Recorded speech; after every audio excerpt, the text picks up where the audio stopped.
করি তখন দিদিটা দেখেই শিখেছে, আমিও কিন্তু পেপার দিয়েই দমে দিই। ব্যাস এখন কিন্তু প্রায় 1 ঘন্টা দমে থাকবে। আর দমটা ভালো হলে না বিরিয়ানির টেস্ট ভাই মারাত্মক হয়, মারাত্মক। এই ঘরের মধ্যে নতুন করে যে মাংস হচ্ছে, এইখানে গিলা মিতু যা যা দেখালাম অনেক কিছু অনেক জিনিস দিয়ে মাংসটা হচ্ছে এখানে।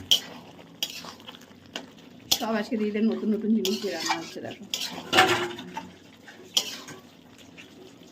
এখানে দেখো পোলাও ফ্রাইড রাইস হবে, তাই জন্য বিনস আর গাজর এগুলো কেটে রাখা হয়েছে। আরও রয়েছে এখানে অল্প কটা রয়েছে, তাই অল্পটাই কেটে দিলাম। এই দেখো বিরিয়ানি হয়ে গেছে। যাই হোক, ওপেন করার সময় আমি ভিডিওটাই অন করিনি, ঠিক আছে? এখন দেখলাম যে ভিডিওই নাকি অন করিনি। খুব সুন্দর দম হয়েছে, ভাবটাও খুব দারুণ হয়েছে। আর এরা খাওয়ার জন্য বসে রয়েছে, ও মাসি এ মাসি করে যাচ্ছে, ওরা খাওয়ার জন্য বসে রয়েছে। খিদেও তো অবশ্যই পাবে, 4টে প্রায় বেজে গেছে। আর ওখানে ফ্রাইড রাইস হচ্ছে, আবার আরেক ধাপ বিরিয়ানি হচ্ছে।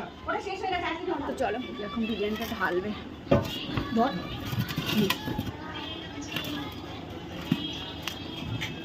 আরে লাইটটা কেন বন্ধ করলি? দেখিস দেখিস, ওই দেখো থালা নিয়ে বসে রয়েছে, এত জোরে ওর খিদে পেয়েছে, থালা নিয়ে বসে রয়েছে।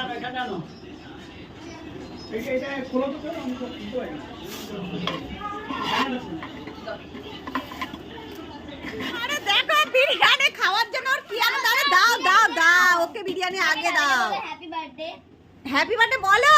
আরে গরম গরম গরম, হ্যাঁ দেখো কি আনন্দ, বিরিয়ানি দেখে দাও। গরম গরম বাবা গরম। ওকে আবার এক পিস মাংস দিয়েছিস কেন? ওর তো মাংস খেয়ে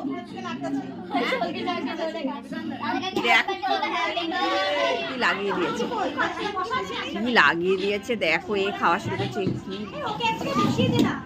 এই গপু এদিকে এদিকে, ওই দেখো গপুর অবস্থা দেখো। এরকম করে কে খায়? ভাত খাচ্ছি একটুখানি, আবার জল খাচ্ছি একটুখানি, দেখেছো কি মজা। এই যে জাইমোরা সবাই বসে পড়েছে খেতে। এই যে পরি, সূর্য, সায়ন, এই যে আমাদের রায়তা রেডি, পেঁয়াজ শসা টমেটো বিরিয়ানি সব রেডি। রাত্রিবেলা ওকে আবার সাজিয়ে গুছিয়ে খেতে দিতে হবে, কারণ এত আইটেম হয়েছে, ওর খিদে পেয়ে গেছে এখন, তাই জন্য সূর্য আগে খেয়ে নিচ্ছে আজকে। ওই দেখো কি করছে আরেকজন, দেখেছো? আর জল খায় না বাবা, তুমি বিরিয়ানি খাও, বিরিয়ানি খাও ভালো করে।